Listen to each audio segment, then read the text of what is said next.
20 წელზე მეტია, რაც მომავალ ლიდერთა გასვლითი პროგრამა Flexi შესაძლებლობას აძლევს ქართველ უფროს კლასელებს ისწავლონ ამერიკულ სკოლებში და იცხოვრონ ამერიკულ ოჯახებში. პროგრამაზე რეგისტრაცია 1 აგვისტოს დაიწყო და 28 სექტემბრამდე გაგრძელდება, ასე რომ ვისაც გსურთ სცადოთ, კიდევ გაქვთ 8 დღე ამისთვის. თუ რა კრიტერიუმებს უნდა აკმაყოფილებდეთ, და რა დეტალებია და ვადები ამ ყველაფერზე ახლა ჩვენი სტუმარი მოგვაწვდის დეტალურ ინფორმაციას. Flexis პროგრამის ჰაბის დირექტორი დოდო გოცირიძე შემოგვიერთდა, მოგესალმებით. დოდო, მოდით დავიწყოთ კრიტერიუმებით, იმიტომ რომ ახლა მიმდინარეობს ეს პირველი ეტაპი, ხო, პირველი რაუნდი. რას გულისხმობს შესარჩევი ეტაპი და ამ პირველ ჯერზე რა მოეთხოვება კონკურსის მონაწილეებს? პირველ რიგში დიდი მადლობა მასპინძლობისთვის. პროგრამა, როგორც ახსენეთ, 30 წელია საქართველოში ხორციელდება, წელს 31 წელი დავიწყეთ, როდესაც ვიწყებთ სკოლის მოსწავლეების მიღებას. პროგრამაში მონაწილეობა შეუძლია ყველა უფროს კლასელს, რომელიც დაბადებულია 2007 წლის 1 იანვრიდან 2009 წლის 15 ივლისის ჩათვლით. ანუ ასაკი რამდენი უნდა იყოს? რა ასაკის უნდა იყოს? ეს ასაკი, ხშირად ვაქცევთ ყურადღებას დაბადების თარიღს და არა კონკრეტულ ასაკს. ამასთან ერთად, ასაკთან ერთად აუცილებელი პირობაა, რომ ბავშვები იყვნენ მე-9, მე-10 ან მე-11 კლასის მოსწავლეები. ხშირია შემთხვევები, როდესაც არის მე-8 კლასის მოსწავლე და ჯდება ასაკობრივ კრიტერიუმში, ასეთ მოსწავლეს არ შეუძლია მონაწილეობა. და იგივე შემთხვევაა, როდესაც არის მე-12 კლასელი და ისევ ჯდება ასაკობრივ, ორივე კრიტერიუმს უნდა აკმაყოფილებს ერთდროულად. შეიძლება იყო ასაკობრივად ჯდებოდეს სტანდარტში, მაგრამ იყოს მე-8 კლასელი და რახან მე-8 კლასელია უფლება არა. სამწუხაროდ არ შეუძლია, მაგრამ თუ მე-8 კლასელია, კარგი ამბავი არის ის, რომ შემდგ წელს შეძლებს პროგრამაში მონაწილეობას. იმიტომ რომ ყოველ წელს ეს კრიტერიუმები, როგორც ვახსენე 2007-2009 წელი, მომავალ წელს იქნება მაგალითად 2008-2010 წელი. ამიტომ ანუ რა დაიწევს? კი, ყოველთვის იწევს, ყოველ წელს იწევს, ამიტომ ვინც გვიყურებს ახლა ახალგაზრდა მოსწავლეები, რომლებსაც სურთ პროგრამაში მონაწილეობა, მომავალ წელს ან შემდეგ წლებში შეუძლიათ პროგრამაში მონაწილეობა. ანუ კიდევ ერთხელ მე-11 კლასის მოსწავლე. შევსების ვადა, ანუ ვისაც წამსვლელებისთვის ახლა როდის დაიხურება კარი? 28 სექტემბერი არის ბოლო თარიღი, როდესაც შეუძლიათ მოსწავლეებს აპლიკაციის შევსება. აპლიკაციის შევსების ნაწილსაც შევეხები და გეტყვით, რომ ეს არის ვრცელი აპლიკაცია, წესით ერთ დღეში შეძლებადია, რომ მოსწავლემ შეავსოს აპლიკაცია, მოიცავს ასე ვთქვათ, კითხვებს და მასთან ერთად იქნება პატარა თემები, რომლებზეც უნდა გასცენ მოსწავლეებმა პასუხი. ეს ტიპის კითხვებია, მარტივი კითხვებია, სულ 3 ესე იქნება დასაწერი. თუ დღეს დაიწყება. რა სახის ესეებია, შინაარსი რას გულისხმობს? ესეები ძირითადად არის სიტუაციური, სადაც ჩანს მონაწილის მიდგომები. ინგლისურ ენაზე წერს? დიახ, ინგლისურ ენაზეა აპლიკაცია. ამა თუ იმ საკითხის ირგვლივ ამ სიტუაციაში როგორ მოიქცეოდა მონაწილე, იმ სიტუაციაში როგორ მოიქცეოდა, დაახლოებით ასეთი ტიპის ესეები. არ ინგლისურის კარგად ცოდნა მოეთხოვებათ? ძალიან კარგი კითხვაა და დიდი მადლობა ამისთვის. ინგლისური ენის ცოდნა მნიშვნელოვანია, პროგრამის ერთ-ერთი მნიშვნელოვანი ნაწილია, მაგრამ არა გადამწყვეტი. ჩვენთვის მნიშვნელოვანია, რომ გავიგოთ მოსწავლეებს, რამდენად კარგად შეუძლია აზრის გადმოცემა და არ ვთხოვთ რაღაცა მაღალი დონის ინგლისური ენის ცოდნას. სხვათა შორის ეს უნდა დავაკონკრეტოთ, იმიტომ რომ ჩვენ ძალიან ხშირად გმასპინძლობთ თქვენ და ჩვენს რა თქმა უნდა მხარდამჭერები ვართ, ასე ვთქვათ, იმიტომ რომ განათლება მეტი უცხო ენა, მეტი ახალი კარგი თაობა, მეტი ლიდერი და ამიტომ ძალიან ხშირად უბრალოდ ახლა გამახსენდა, როდესაც თქვენ ამ თემას შეეხეთ, მე მესიჯები მომსვლია, რომ მაინც და მაინც ამერიკა და ინგლისური ენაა, მაგალითად გერმანია ან საფრანგეთი.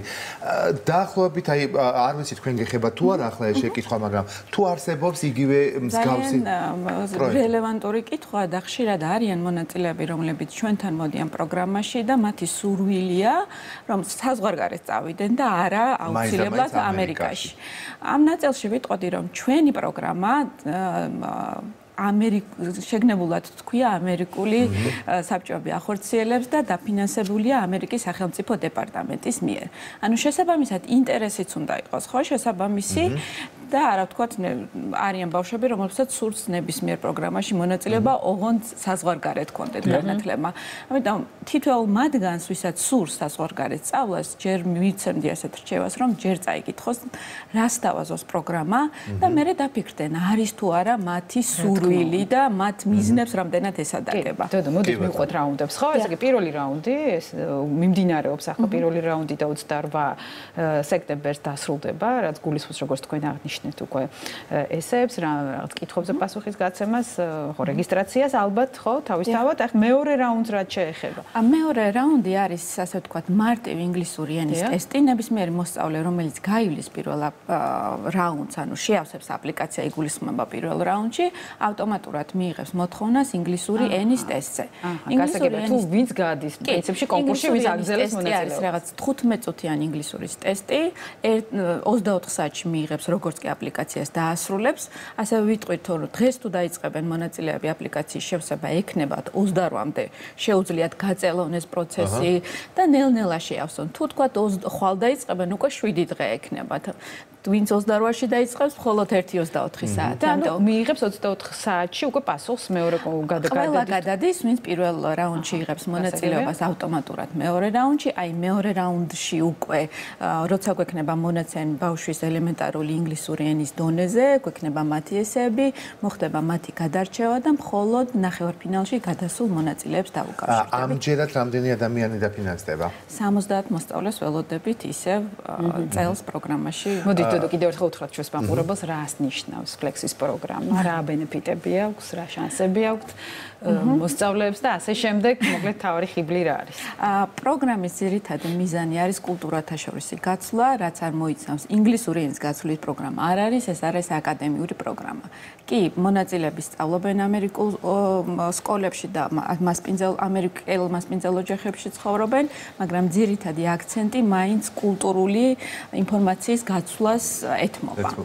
შესაბამისად, ერთ აკადემიურ წელს ამერიკაში ატარებენ, ეცნობიან ამერიკულ კულტურას, იქაურ აქტივობებში აქტიურად ერთვებიან და ყველაზე მნიშვნელოვანი ნაწილი, რაც პროგრამას აქვს, ჩემი აზრით, საქართველოში დაბრუნების შემდეგ ხორციელდება, როდესაც უშუალოდ მათ ცოდნასა და გამოცდილებას საკუთარ თემს, სკოლას და ასე ვთქვათ, ქალაქს ახმარებენ. თუმცა ჩვენ გვყავდა სტუმრები, რომლებიც თქვენი პროგრამით წავიდნენ და მერე უმაღლესი განათლება დარჩნენ და იქ იღებენ უმაღლეს განათლებასაც. ეს ბენეფიტიც მას პროგრამა არ ითვალისწინებს როგორც წესი, რადგან პროგრამის მსვლელობის ნაწილში ბავშვები იღებენ იმ ტიპის ვიზას, რომელიც აუცილებთ ავალდებულებს საქართველოში დაბრუნებას და ამას ვთქვათ, კეთილი ნების გაზიარება საკუთარ ქვეყანაში.